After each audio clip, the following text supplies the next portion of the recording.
Hey it's Miss Pisces, the philosophical Vixen, and I'm doing something new today.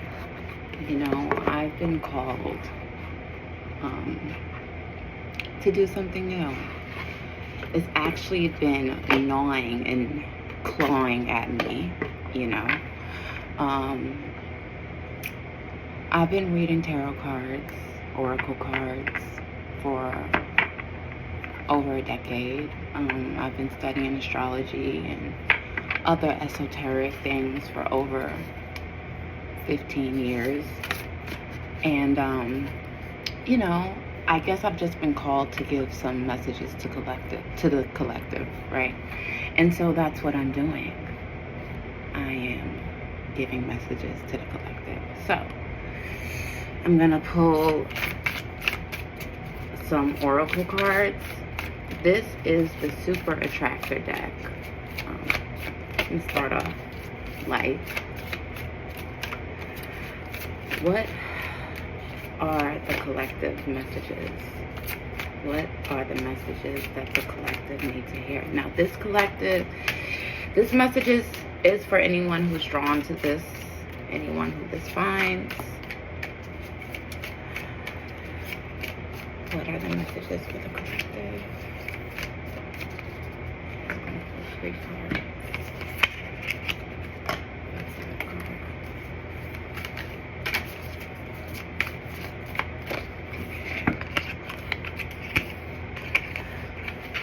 This is the first card. This is the second card. This is the third card. And what's so interesting to me is that these cards look like fall to me. And we are in fall. So the first message is, manifesting is the creative process of aligning with the energy of the universe, to co-create an experience that elevates my spirit and the spirit of the world, right? So with this card, what I'm getting instantly, because I was going to read them all at first and then I just got a message, is that, a lot of us are fixated on manifesting, right? And fixation keeps you stuck, right? So manifesting is the creative process, meaning it is a process. This is what I'm getting, at least. Meaning it's a process that you're supposed to enjoy, right? It's the process of allowing creativity to flow through you, right? We, especially now, like everything that's going on in the world, the government shutdown, all that. I don't know if this reading is going to be timeless or whatever, but we are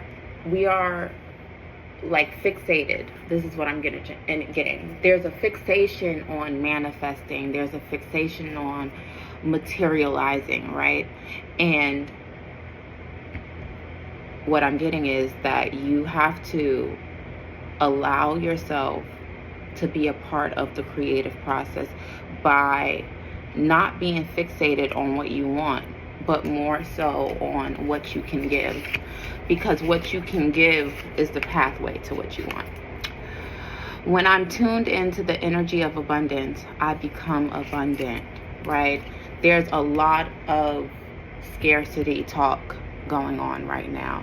There's a lot of rightful scarcity talk going on right now, right?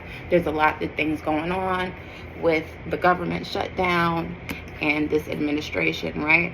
And even with everything going on, abundance isn't something that's outside of you. It's something that you must first tune in with inside, right?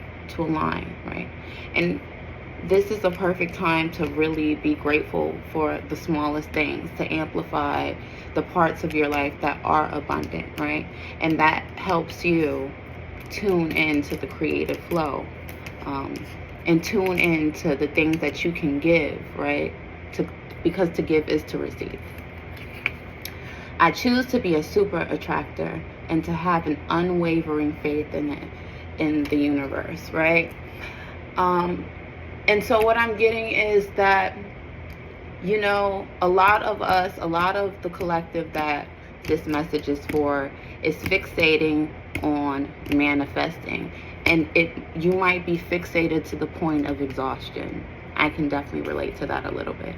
You might be fixated to the point of exhaustion, and with everything going on in the world, it might actually be discouraging, and it might be harder to stay in alignment, harder to keep the faith. But this is why we need to tune into the small things.